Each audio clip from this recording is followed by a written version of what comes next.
Yo, Yo, here we go, here we go, here we go. Welcome to this first episode of Cloudy Courtside Chatter. My name is Alice Cloudy. I'll be your host, and I'm joined by my older brother. Marlon Cloudy. And man, we're just excited to talk to you guys about the game of basketball. Man, just looking forward to a little feedback and just really intrigued to see not only the level of competition that's going on around here in East Texas, but what these kids and these coaches and these programs are doing right now early in the season and how they're going to transition into late February and early March. Yeah, this is. I'm excited. I cannot wait to do this.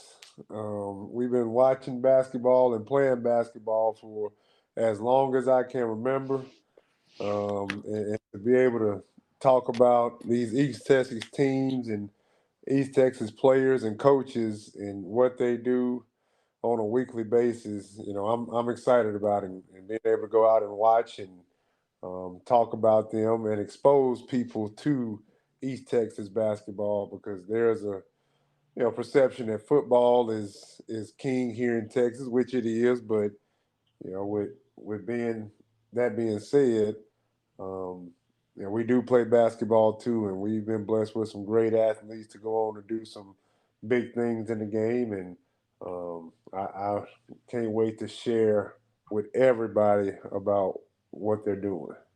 Yeah, piggybacking off of that, man, anybody can get on here and talk about the game, but and of course not to boost our own egos or anything, but we've been around it for a long time.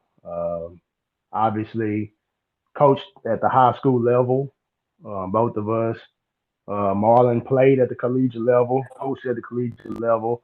So we're not just any average Joes just talking about the game. We're people that actually know the game and know it at a high level.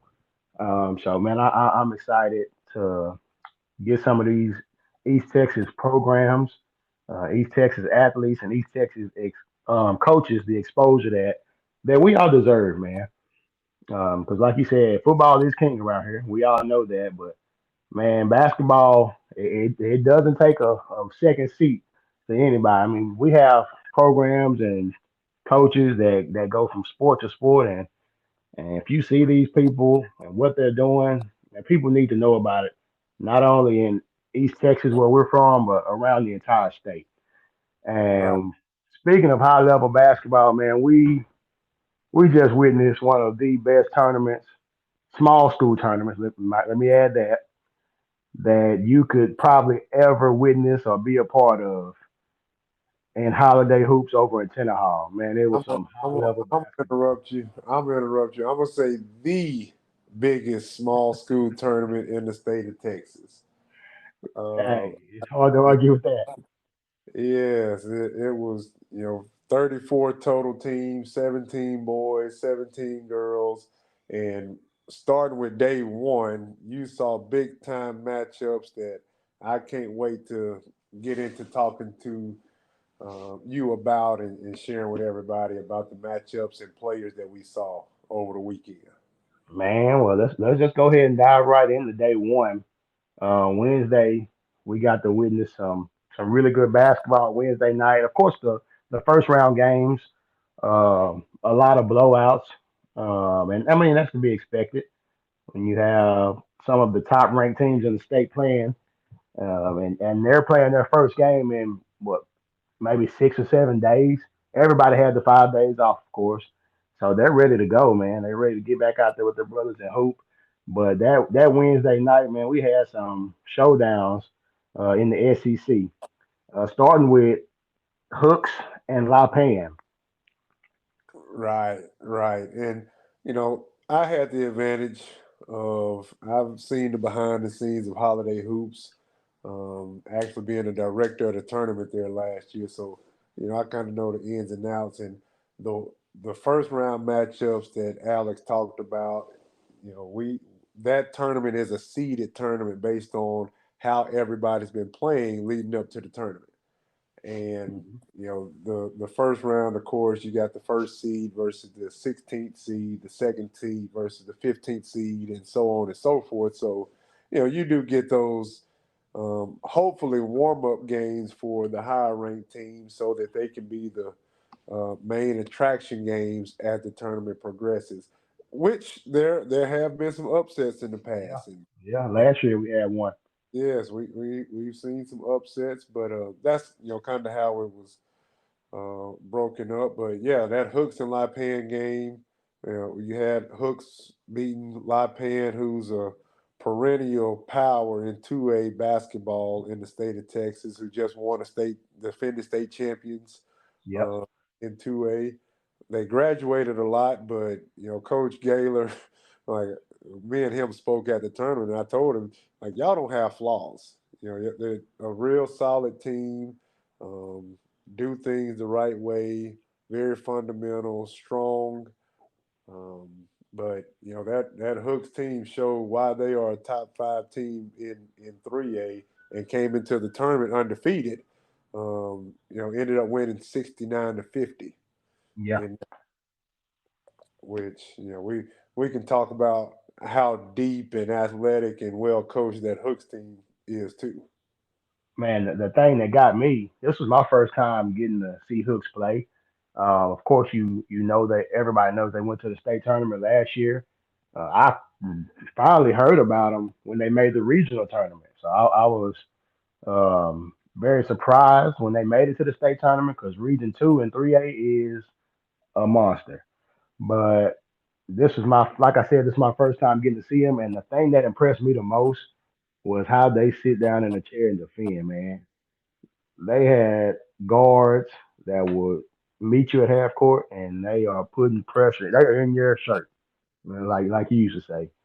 And then the bigs, help side, rotating, defending at the rim, and then finishing off the possession with a defensive rebound. I was extremely impressed with Hooks because, like you said, La Pan is always fundamentally sound. They are one of those teams that's not going to beat themselves. So you got to go take it from 'em. And Hooks did just that with the 69-50 victory over La Pan in the second round of the tournament. Right, right.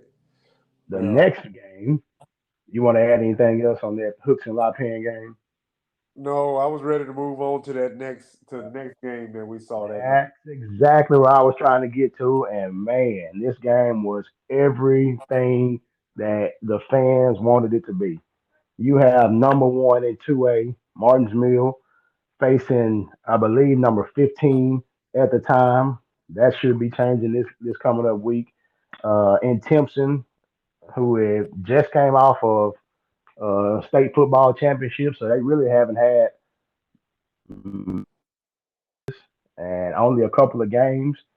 So I was interested to see how Timpson and Mars Mill would match up, especially with these teams both being in Region Three and having the potential to see each other again. And it did not disappoint. Like I said, overtime, 63-59.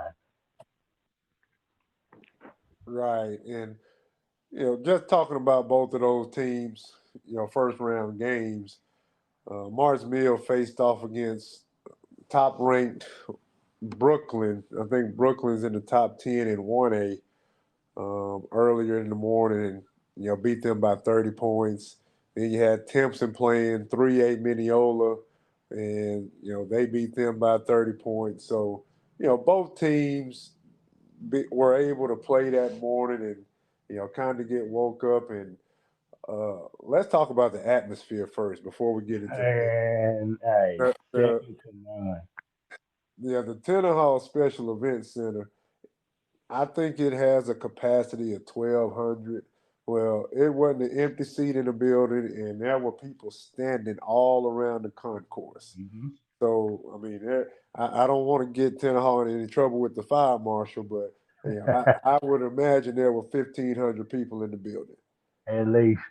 and they, like you say, they lived up to it. And you got the number one team in the state, and it's a funny thing. The coach at Martins Mill was a former coach at Tenaha who took them to the regional tournament multiple times. Yes, sir. Uh, Greg Jenkins. that that also added into the atmosphere and the buzz in the building. And I'm gonna just shout Jenkins out. No He doubt. does a phenomenal job with his kids. Like just like Lapan, like you don't see any real weaknesses. They get down, they defend, they communicate, they make shots. They run a great offense, set plays. It's just a well coached team and a well oiled machine that they have, and it also helps them. They don't play football, so they've been playing basketball ever since the first official practice, Hmm. and they looked the part as the number one team in the state during this game. But my opinion, it came down to at the end of the day, the number one football athlete in the nation, Terry Bussey. That's a Uh, bad boy. and watching the game, you saw big play after big play, and why he's committed to A&M and a big time college football recruit. It's just he's a he's a gamer. Like Uh, he's a gamer. He loves the spotlight. He loves showing up in a big atmosphere, and that was evident with his 33 point. Um, I think 14 double digit, rebounds. 14 rebounds and 8 assists. Yeah, Uh, like, no doubt. and he just walked off of the football field less Couple than a weeks couple ago. weeks ago. Yeah. Uh, so. I'm gonna cut you off there and quote something. I talked to Coach Jenkins after the game, and he said that he talked to his guys before the game, and he told them, "This kind of kid in this atmosphere, you better know he's gonna show up and show out. So if y'all want this win, you gonna have to go take it from him." And they tried. That Mars Mill gave everything they had. And going back to that, I think this played a part as well. Their first round game against top 10 in the state ranked Brooklyn, they had to exert some energy. Don't Mhm. let that 30-point win fool you. It was a close game up until about midway through the third quarter. Right. Brooklyn has a really good basketball team over there, and I think Martins Mill exerted more energy in the morning game than Timpson did. But no, don't take anything away from Timpson. And of course, like you said, they had the man, the myth, the legend, the best thing to ever walk through Timpson, Texas, and Terry Bussey. And that Wednesday night was unique for me because it's the first time that I've got to sit there and watch him as a casual fan. Hmm. And boy, was that he is something else. Of course, when you coach him, when you coach somebody like that, you're focused on trying to make sure everything is going right with the team. But sitting back as a casual fan and just getting to enjoy the moment and enjoy his greatness, and he's special. That young man is gonna do special things. But yeah, Timpson pulled that out in overtime, defeated Martinsville 63-59. You think that shakes up the rankings a little bit going into next week? Oh, most definitely, most definitely. Mars Mill, they had a good showing in the tournament, but whenever you're number one and you lose, there's always a chance you fall out the top. Um, and so I see them dropping a couple of spots, maybe down to number three. Yeah, But not far. the biggest move I think is going to be Timpson, and they should be a top 10 team in the state. Yeah, top 10 for sure. And borderline, I'm on the verge of saying top five. But Okay. depending on how Beckville did, I don't know what tournament they were in this weekend. But depending on how they did, you think they'll be the new number one and 2A? Yes, I do. I do think Beckville will be number one. They did beat Timpson. We get away from holiday hoops for a little bit here. They did beat Timpson in Timpson's first game. They won the state championship on Wednesday, and then they had to play their first district game that Saturday. Which now I think the district needs to look at changing that if that situation happens again in the future. Um, Well, they did. They changed it. They were supposed to play that Tuesday, and they ended up playing on Thursday. But I mean, how much time does that really give somebody? yeah, they Uh, should have played the second semester. yes, they should have They moved should it have to the. played. Yeah, that should not happen because we'll get to this later on, and they're gonna see each other again. But those two teams will be playing for the district championship. I agree with you. I definitely agree. Yes. All right, moving on to the 8:15 games. We had two really good teams play in Mount Pleasant, Chapel Hill, and Sabine. I say two really good teams, and then you look at the score, and Mount Pleasant, Chapel Hill didn't come to play no games. Coach Smith has those young men up there rolling per usual. You know, everybody knows Coach Smith from the Shelbyville days down here when him and Jay Buckley took the Dragons to back-to-back state championships. He's moved on to Mount Pleasant Chapel Hill, and they put a whooping on Sabine, 78-30. Yeah, yeah, and it was cool to watch because last year, Coach Schmidt and Mount Pleasant Chapel Hill won the Holiday Hoops tournament, and right away from their quarterfinal game, you could tell that they came back with that. Okay, we want to come and repeat. We don't want to just come and be a part again, and we're satisfied with last year. They came in with the mindset of why not go win this thing again, and so that was fun. Watching that one, and um, Of you course, know Sabine just happened to be standing in the way that day. Yeah, yeah, Sabine. Hats off to them for showing up and giving some kind of an effort. But when you're playing Mount Pleasant Chapel Hill, who's 3A, defending Holiday Hoops tournament champs, Hmm. top 10 in the state. That they ran into a buzzsaw in that game. Watching that one and seeing Mount Pleasant pull it out 78-30. So not much to be said about that one.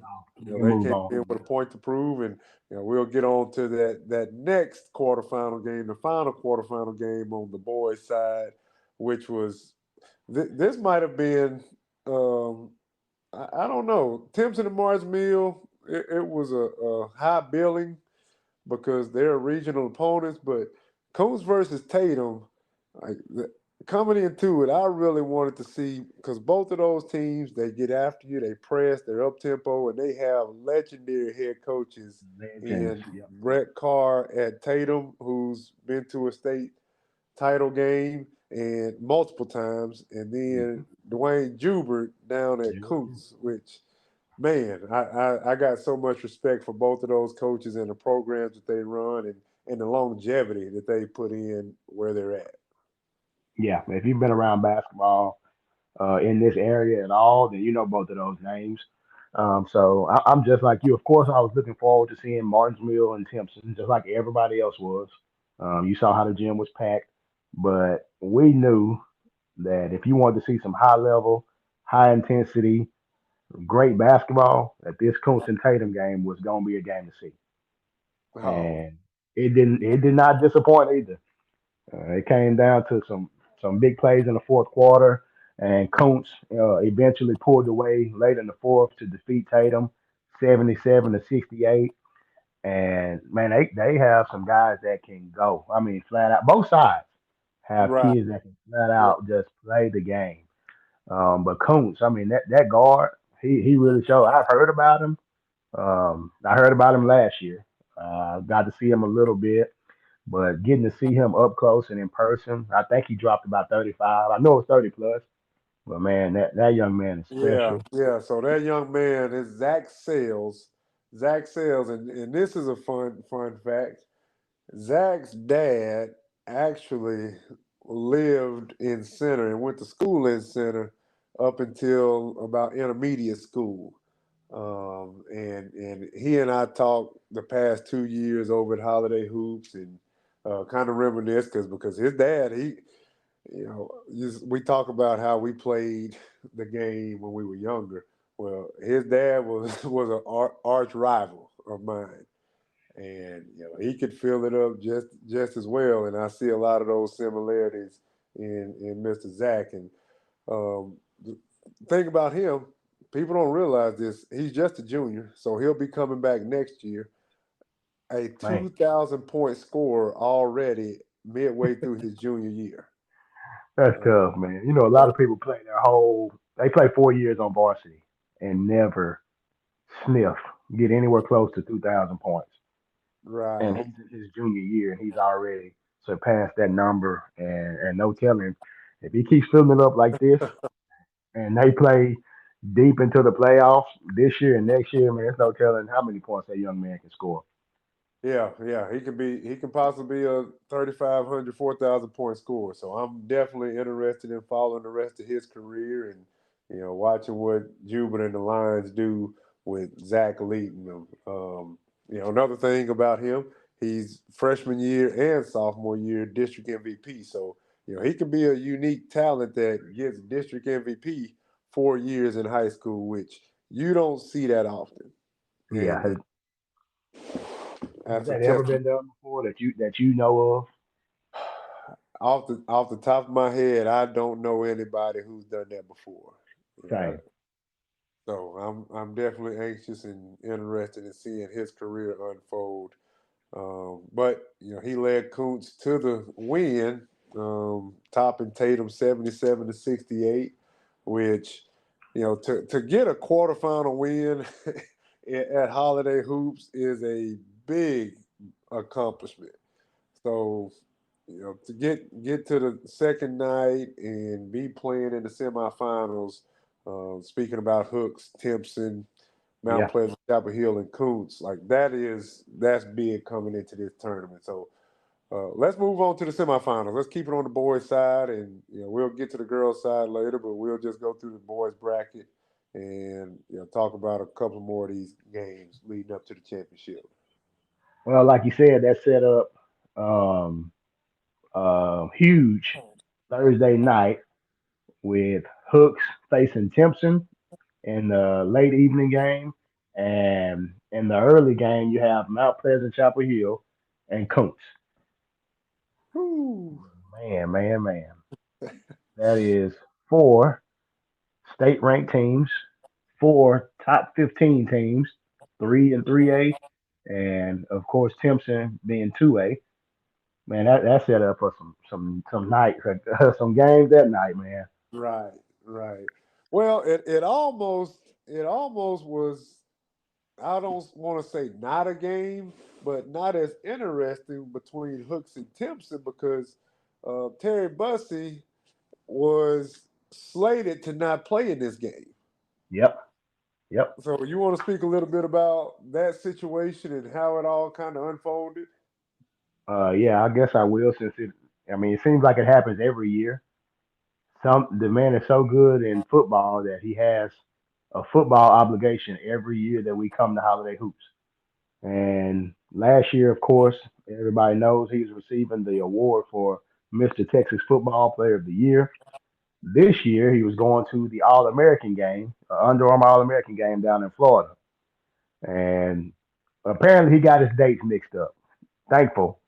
Thankfully for the fans of basketball like us, he got his dates mixed up because we got to see Terry Bussey and the Timpson Bears face off against Mr. Johnson. I won't even try to pronounce his first name, but that little number two, he can fill it up.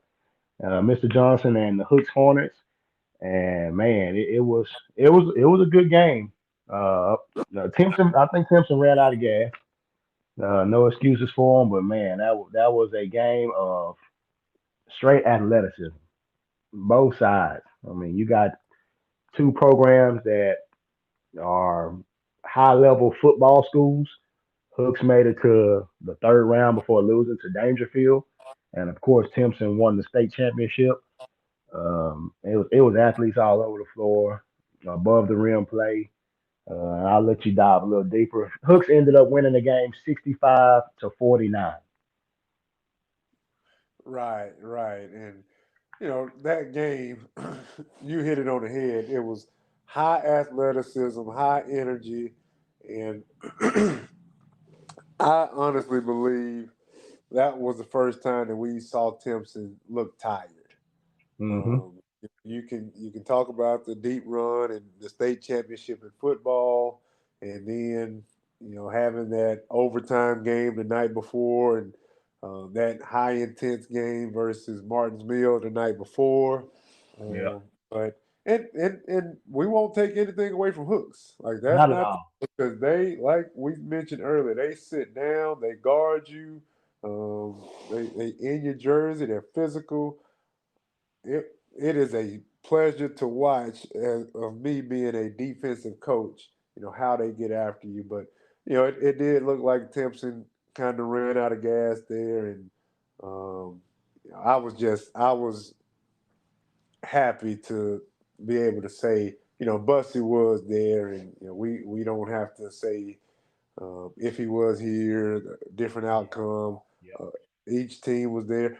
We will mention Hooks Timpson. didn't have a guy. Timpson, yeah, Timpson does have a starter who tore his ACL in the, I believe, regional final football game. Yeah, fourth round. Yep.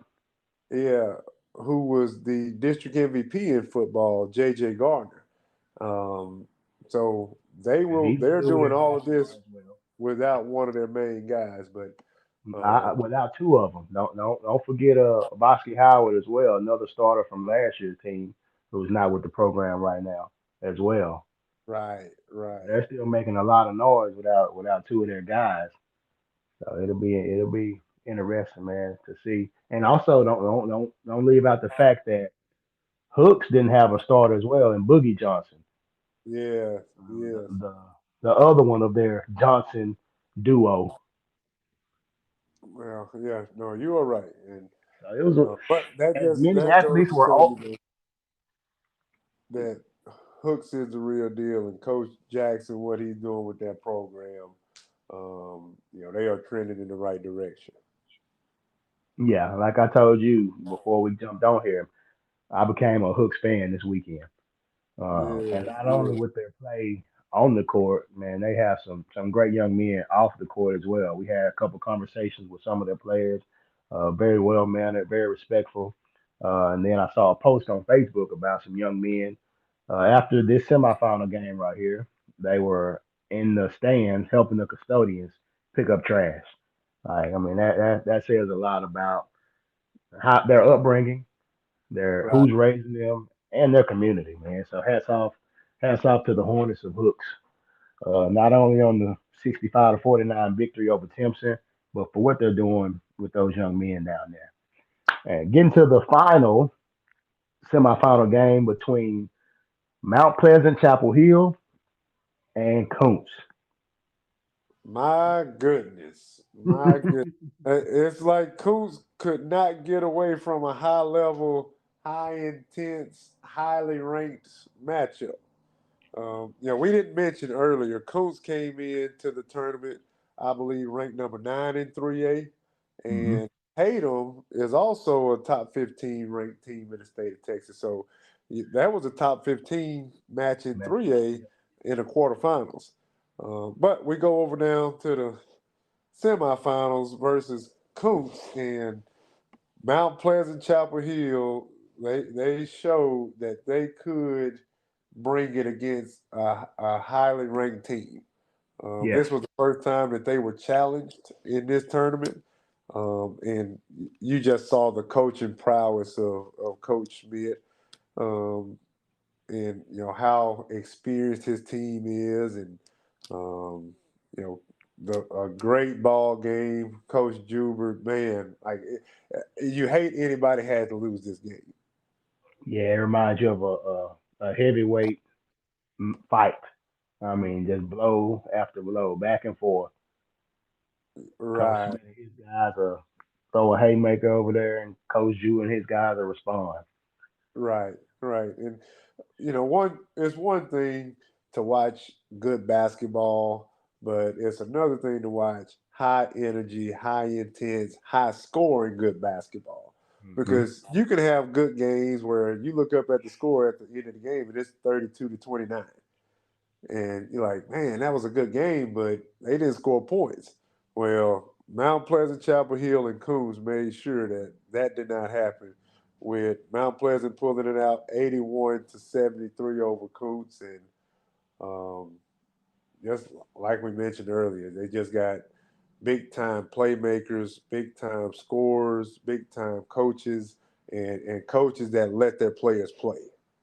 I, Mm-hmm. that's one thing that I love about those programs is, they Schmidt and Jubert, they don't try to control every single thing on the game. Um, they do their coaching in practice, and in a game, they let their players play and execute what they worked on in practice. Yeah, that's a big deal. People don't understand how much flow impacts a game and how much that relieves the pressure sometimes off the players as well. They know, hey, coach ain't gonna just yank me if I make one mistake or I do this wrong. My minutes are my minutes. Coach trusts me. He's gonna put me out there and he's gonna let the game, whatever happens during the game, is gonna happen. Right. Right. All right, let's talk about one game that happened on Thursday that's not in the championship winners bracket. Um, because they did have to play Timpson and lost in overtime. Martinsville had to face off against Tatum over in the we call it the losers bracket to play to see who goes to the fifth place game, and that was interesting because these two programs have met two times already this year. hmm With Uh, Martin's Mill winning both of them, correct? yes, Martinsville, won both of those contests, and Coach Jenkins was mentioned. He's like, I'm tired of playing these guys. My guys are tired of playing these guys. They wear you out. Yeah. And I told him, Coach, y'all do the same thing to Mhm. people. So Exactly. You won the first two games. How you think the other side feels? right, right. Well, his guys, they were ready. Tatum, they came in ready too, but once you lose in a quarterfinal, that does take a little momentum and steam and excitement away from the team because you're no longer playing for the championship. Uh, hmm so Martinsville did take the clean sweep of Tatum this year for the third time, defeating them 55-42 to move them into the Friday fifth place game versus none other than the perennial 2A power La Pan.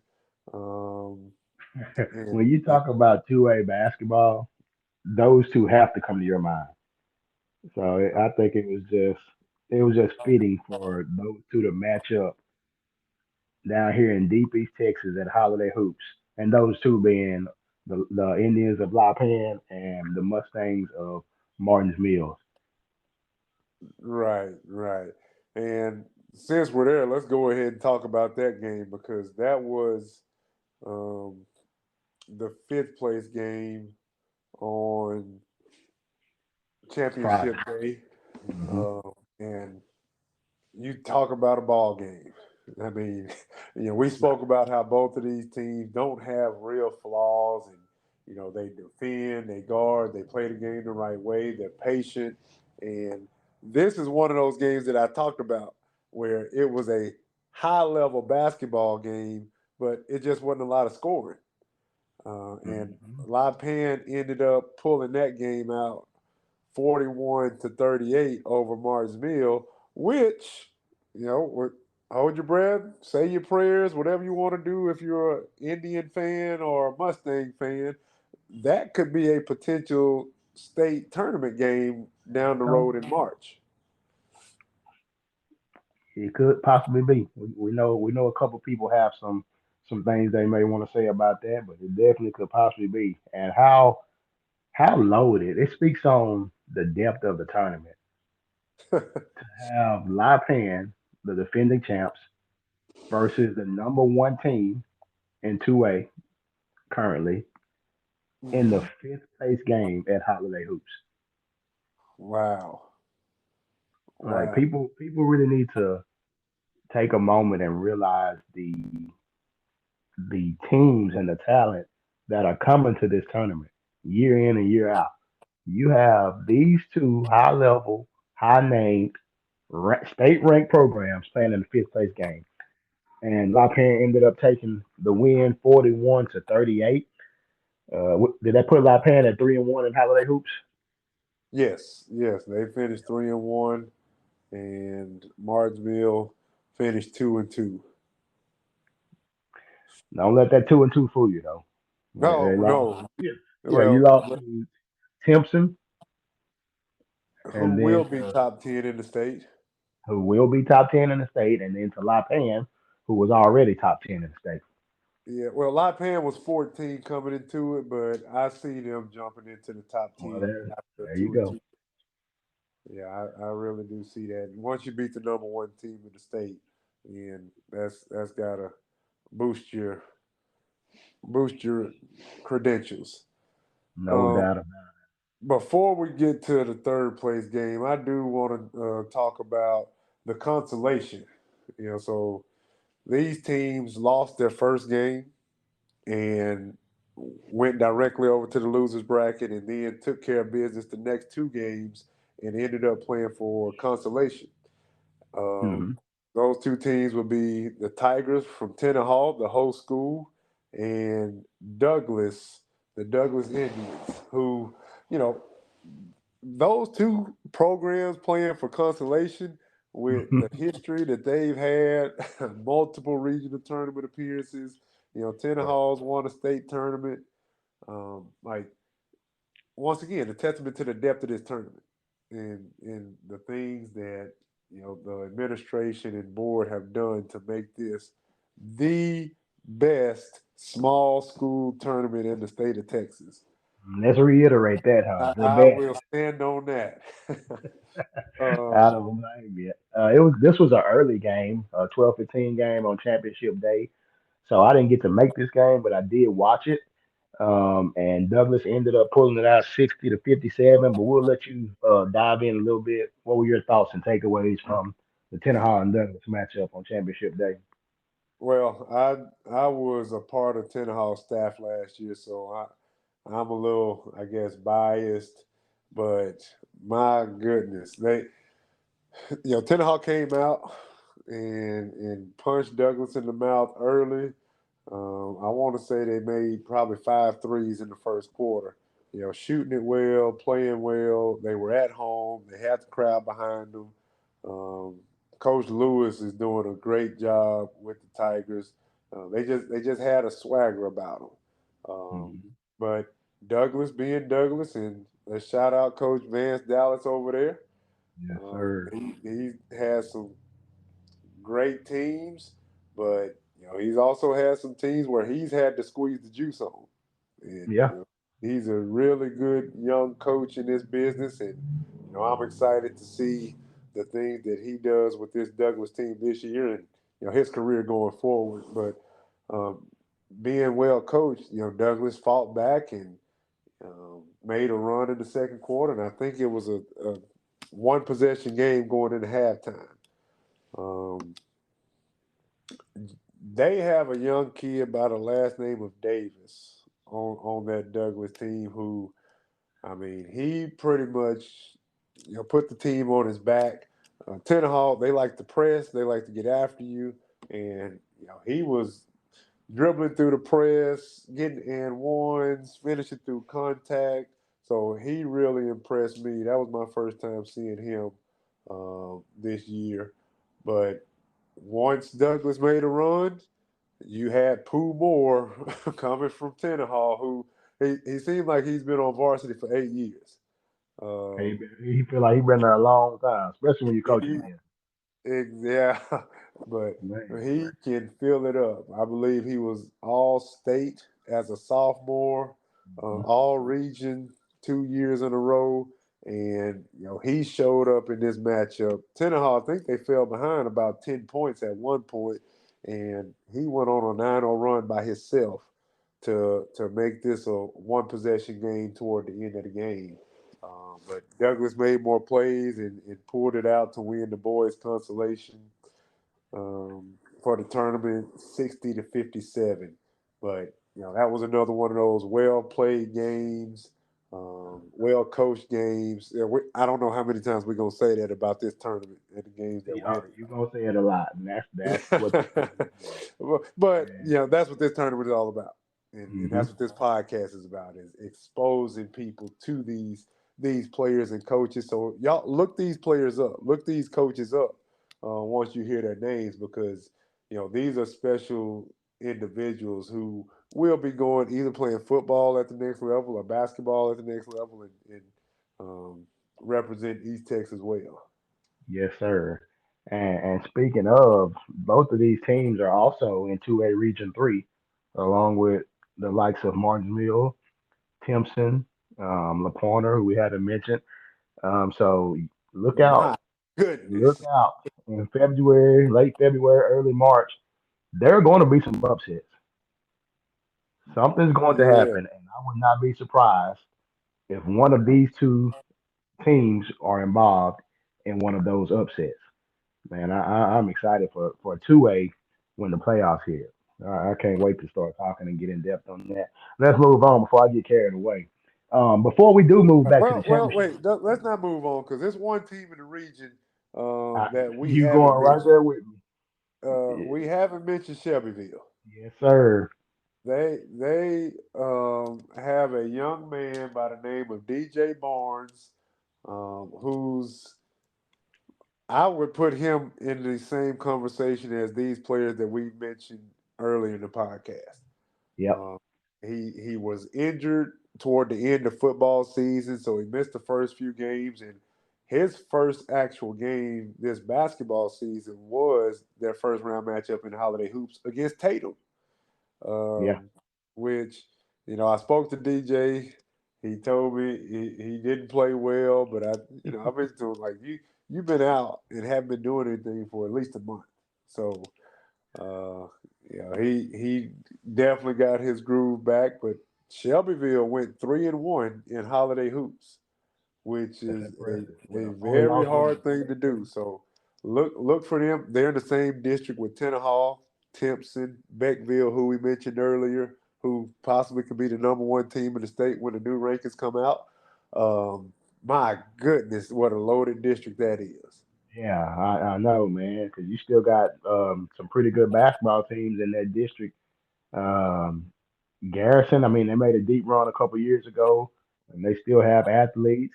And Coach Wallace does an amazing job at Gary. I mean, golly, and then you got walking. Somebody's gonna be at home when the playoffs Yeah. come around. Yes. A Yeah. team that could more than likely go to another district and make the playoffs. So it just sucks Yeah. to be a part of that district. And Well, we will talk about that district a lot in the next few weeks because we'll be watching those games and those teams and coaches. So we'll be updating you about that district race as they play out. All right, let's get to it. let's get back to the championship. And boy, we've like you said earlier, how many times can we say this? This game did not disappoint. It it was a back and forth contest, and I mean, like they would Chapel Hill take a blow from Hooks. You think they were out, and they get up and come back and give them a blow. And I felt like Hooks was out of the game. I can't even lie. I left early. End of the third quarter, 8 point game. I had my wife. We had to get up and get out of there. Yeah. And I'm watching on my phone, and it's not updating me with the score. So I'm like, man, it's a lot of energy in that building for it to be a 8 point or a 10 point game. So I call you, not answering. I'm like, this is a game. Something's going on. And lo and behold, it was a game. So go ahead and dive into it and tell us what happened at the It, end of that it Hooks and was Mount Pleasant Chapel Hill game. well.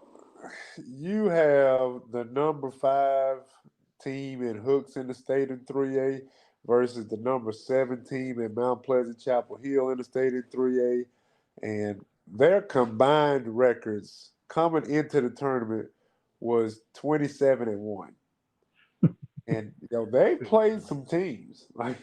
Neither one of these schools had cupcake schedules. So that that in itself was enough for the price of admission. Well, let me get into it. Well, before we get into it, we forgot to mention, and we don't want to breeze past this. Congratulations to Coach Jubert and the Coos Lions for Yes. finishing third in Holiday Hoops. They did defeat Timpson, who did lose Mr. Bussey. He did have to leave and go to his Under Armour All American game. Yeah, Uh, that 31 point score is not indicative of everything. right, Make sure we throw that out there. But once again, not take anything away from Coons. They are well coached, and I mean, we know they can fill it up. We just talked about one of their athletes. They had another kid, number 4 too. I have no idea what his name is. I'm going Yes, to find out, and he could. I mean, he could fill it up as well. yeah, So and I was extremely impressed with Coons. I was looking forward to seeing them because they've had a few years where they were down for Coach standard, and I'd heard a lot about them coming into this year and saw that they were top 10, and I was excited to watch them this week, and they did not disappoint. So yeah, yeah, that young man number congratulations. 4, his name is Mason Donald, who also is a junior. Oh So my you God. got Zach Sales and Mason Donald coming back next year. So my goodness, I can't wait to watch them at Holiday Yeah, Hoops look out for them 2022. to potentially win holiday hoops Yeah, next year. I think they will be a dark horse. Well, not dark horse, a favorite Oh coming yeah, into it next year. But let's talk about Coons real quick before we get to championship game. First round, 81 points. Second round, 77 points. Third round, 73 points. And then third place game, fourth round, 86 points. So Coons came in and averaged 80 points a game during the Holiday Hoops tournament, good which God. my goodness, they will be fun to watch in Region 3 3A. We got to make sure to go down and watch the Lions and talk about them. No doubt. And that's 4 games in 3 days, Yeah, and they yes, are exactly. consistently filling it up. Like yeah, that right there. I'll be excited to see them. All right, What so region do we have Coons in? three. Region 3. All right. Let's get to Yes. this championship game, man. Well, you spoke about it. It was another heavyweight fight. It was a haymaker here, counterpunch there, and I mean it was just big time basketball. Um, you left at the end of the third quarter, and it did seem like all the energy was out of the building. Hooks, it looked like I The would say energy was Coots. out of the building. So hats off to whatever coach said to Hooks in the huddle between the third and the fourth quarter because they showed some resiliency. It was no energy in the building. Nobody was excited except for the Mount Pleasant Chapel Hill team and their fans. Right, right. And to close that game out, Hooks actually took the lead. They took the lead with about a minute to go, and I mean it was just they made a couple of threes, made it interesting, and got a couple stops that they needed. And when they took the lead, it was like, well, all momentum is with Hooks. This game is over because Hmm. they actually went up one, got a stop on the other end, and got fouled with about, I think it was 4 seconds to go in the game. Um, and we talk about coaching prowess. I saw the substitute happen, but talking to Coach Schmidt after the game, you know, no, I was actually talking to one of the players, and the player said they made a substitution once they fouled Hooks, and put in a kid who's the fastest kid on the team for setting up that last play. So Hooks gets fouled. They go down up one with a chance to make two free throws and go up two. And here's the rule change now, which I don't like the rule change because it takes away that excitement of the first free throw when you're 1-1. Hmm. Um, now you get automatic two free throws in high school basketball on the fifth It foul of the takes quarter. away some of the pressure as well. Right. Yeah. No, no, For not as much sure. pressure Like I know because I'm getting two of them now. exactly. So the young man from Hooks goes up and actually misses the first one. And in my head, I'm like, man, I wish it was still 1-1. They could have took that one and went down the court and got a buzzer beater. But he's gonna make the second one, and it's gonna take away the excitement. Well, he misses the second free throw, and the kid that got subbed in gets the outlet, and it was game on at that point. With holiday hoops, with how things go in East Texas basketball, you knew something crazy was about to happen. You got the fans on their feet. Coach Schmidt, I think he did an excellent job because most coaches, they're hollering at the kids, get it here, do this, do that. he just let the play out, and you can tell the Red Devils practice special situations because there was no panic in the young man. 4 seconds, it's normally one or two dribbles, and they just heave the Just ball. even it up. Yep. Well, You he knew how took many his dribbles. 4 dribbles in his 4 seconds and got all the way down the court and shot a running 1 foot floater from three and made it at the buzzer. And I mean, what a way to end the night of holiday hoops with that. And Mount Pleasant Chapel Hill concluding their back-to-back quest of tournament champions Yeah. and Shout out to winning. Coach Smith. Back to Yes, back. Coach Smith, who is he's my pick, and Tenaha administration. I'm sure they'll have a lot to say about that. But he should probably be inducted into the Holiday Hoops Hall of Fame as a two-time winning coach and playing in the championship game 4 times, two when he was at Shelbyville. Yeah. Um, I think he should be in that Hall of Fame. But Mount And he Pleasant has a did defeat. player that got inducted last year. Right. Yes, his player Jay Buckley from Shelbyville was inducted last year, so I wouldn't be surprised to see him into the Hall of Fame next year. No doubt. Anything you want to add on or leave the viewers or listeners with before we close this first episode of Cloudy Courtside Chatter featuring Holiday Hoops out. Yeah, I do. I want to go. And since we are talking about holiday hoops, we won't cover a lot of girls basketball. That's just not what will be our primary focus. But I do want to talk about the semifinal games and the championship game of the girls' side of holiday hoops. If we got a few minutes to do that. Well, let's get right to it. The first All right. semifinal matchup, Well, you you start. got You got Tenaha versus Piney Woods Academy. yes, Let's sir. talk about that one. Tenaha came in ranked number one in 2A in girls basketball, which they have a phenomenal player who I believe she committed to SMU, Kayana Cox. Um, a phenomenal basketball player and probably even more phenomenal young lady. Um, she carried herself in the right way, and that Tenaha team is really good. Which they're ranked number one, so the state has taken notice of what they can do. But when you see them, they get after you. They are tenacious on defense. They have shooters. They have ball handlers, and they got Dagley, young Dagley. They have the coach's daughter who came in and was like a shot in the arm to the team. She can defend, she can shoot it, and she can handle it and drive it. And Kennedy Holmes. You have returning senior Latasia Stedman. You've got bench play who can come off and shoot it. Lily Horton.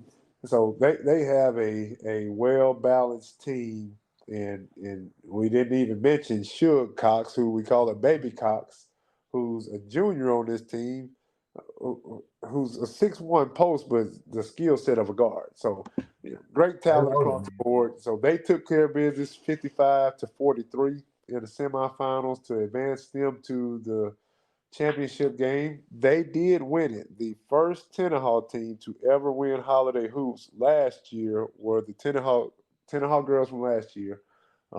So they were coming in to try and repeat like Mount Pleasant Chapel Hill did on the boys' side. And who would they match up with in the championship? The other semifinal game, we got La Pan Lady Indians versus the Martinsville Lady Mustangs. Oh my goodness. What a matchup that was. And any of Tenaha and Martinsville will have to go through each other to get to state. But they could that Martinsville versus Lipan matchup that could be a repeating state, and I don't want to give it away, but we'll talk about another potential matchup at state that could be a rematch. But Martinsville and Lipan, it was everything that it lived up to be. Lipan came in number three in the state. Martinsville girls came in number five in the state. So you got three of the top five girls 2A teams in the state of Texas Yeah, in this semifinal, which is what Holiday Hoops is all about. Once again, there it is. On both sides. um, It's crazy. but Coach, let's give a shout out to Coach Branson over there at La Pan. They are the defending state champions, and they came in and they looked the part versus the defending regional champions in the Martinsville Lady Mustangs. Um, with Martinsville falling to La Pan 46-43 in that game. And if you know those two programs, that might even be a high scoring game. Yeah. uh, than what they're used to. So, Coach Branson, she and her team pulled it out and advanced to a potential another state rematch face off against Tenaha in the girls' Holiday Hoops Championship game. Number So one versus yeah. number three. It No. don't get much better than that. Hey, this matchup was so good. Our mom doesn't really go anywhere since COVID. I mean, she hardly goes out of the house. She goes to church right up the road and back home. And she called me that morning and was really contemplating going and being in the midst of 1,500 to 2,000 people to watch Lipan's girls versus Tenahall's girls. She wasn't going to watch the boys' games. She was going to watch this matchup right here. And boy, once again, we said it how many times tonight, it did not disappoint. Right, right. Yeah, and we've mentioned coaches and have failed to mention Coach Laura at Tenaha, who's doing a phenomenal job with the Lady Tigers. Um, it was another coaching duel and player duel, and just team duel because these are two high quality teams. Number Yeah. one versus number three, and I think in another poll, Lipan is the number two team in the Yeah. state. So really, you got number one versus number two in this matchup with a high energy, high. The atmosphere was electric. Like Standing room only. I think that might be the most intense girls basketball game and best atmosphere of a girls basketball game that I've ever witnessed.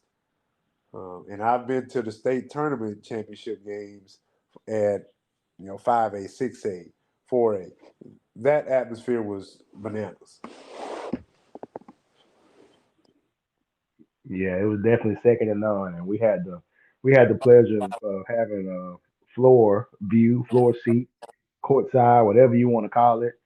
And man, you just got chills when it came down the stretch of this game. I say about the beginning of the fourth quarter, Oh, man, it yes. was back and forth. Nobody was really in that chair late in the game. Yeah, yeah. And I don't think anybody ever took like a 7 point lead, 8 point lead, 10 point lead. It was back and forth the whole game. And for unfortunately for the Lady Tigers, they did come up short on their repeat quest with the Lipan Lady Indians pulling that game out with a final score of 42-39. But you hear how close all of these games are: 3 point games, 1 point games, 2 point games. That's just a testament to number one, how they put this tournament together at Tenaha. But then number two, the teams and the coaches coming in and performing up to the standard of what was anticipated. And Yep, showing up. so that was a great 3 days of basketball. Congratulations again to the Lipan Lady Indians on their Holiday Hoops tournament championship victory, and also the Mount Pleasant Chapel Hill Red Devils, the boys on their Holiday Hoops tournament championship victories. I don't see how Ten Hag's gonna top that one, man. But it seems like we say that every year, and it just continues to get better and better. So I'm excited to see what next year holds for holiday hoops, and excited to see what the rest of this season holds for these East Texas teams, as well as the teams that were not from East Texas, Martins Mills and La Pan, both their boys and girls, and who can make a run and start playing the best basketball in late February and early March, and who's gonna make it down to San Antonio. Right, right. And so on a closing note, this is my last thing. I'm done talking basketball. Holiday Hoops is a district wide event in Tenaha. Every employee that works for the district works in some type of capacity. And I want to shout out all the employees at Tenaha ISD for whatever role that they played. You have games hosted at Timpson, you have games hosted at Panola, you have games hosted in Waukegan, and then you have the Tiger Gym at SEC in Tenaha. So you're running five facilities, and that takes a true team effort. So hats off to all of those workers that did the behind the scenes work. Also want to shout out the Tiger Cafe staff. They, we we from a background that's not the cleanest. It's no secret. Our dad had a fast life when we were growing up. Um, so when we say we slinging stuff, it's normally slinging drugs, but uh, Tenaha Tiger Cafe, they sling fish like That's none right, other. no doubt about it. I want to say that I heard they sold over 1,200 pounds of fish over 3 days. So, shout out to that staff. Colette Dupree's, Steven Shires. I saw, um, who else did I see back there? Our cafeteria lead, Melanie Duncan, was back there. Um, Miss T, she was back there working in the kitchen. Amanda Hall, who works in human resources, and like they just do a phenomenal job back there. Great food. Like a lot of people come to watch basketball, but I think just as many people come to eat. And Oh yeah, so that they did a great job with the Tiger Cafe, um, and just hats off to them. And then finally, like the person that makes everything look well put together, updates the scores, updates the graphics. The Tenaha ISD Communications Director, Joanna Huckabee. Shout out to Joanna Huckabee. My goodness. Like that, the amount of work that goes into the tournament from her standpoint, that should be enough right there. But she also works probably 14-hour days during the tournament, updating scores, getting video, over the programming of the tournament. So shout out to all of those people, and the ones that I named for their contribution to the tournament. no doubt about it. Because it takes a village, just like we talk about with these kids. When you're hosting a tournament of that magnitude, a lot of people just see what happens on the court, but it takes everybody, and that's a big deal. But and in closing here, remember we're just trying to do this for the exposure of East Texas basketball. So we'll be coming back and we'll be giving you more basketball, more teams. We'll dive into other teams in the area. We'll go into rankings and how they're doing.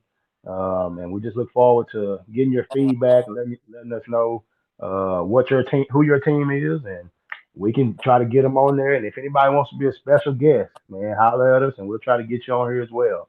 But we appreciate you guys for tuning in to episode one of Cloudy Courtside Chatter, and we will holler at you guys later. Peace. Peace.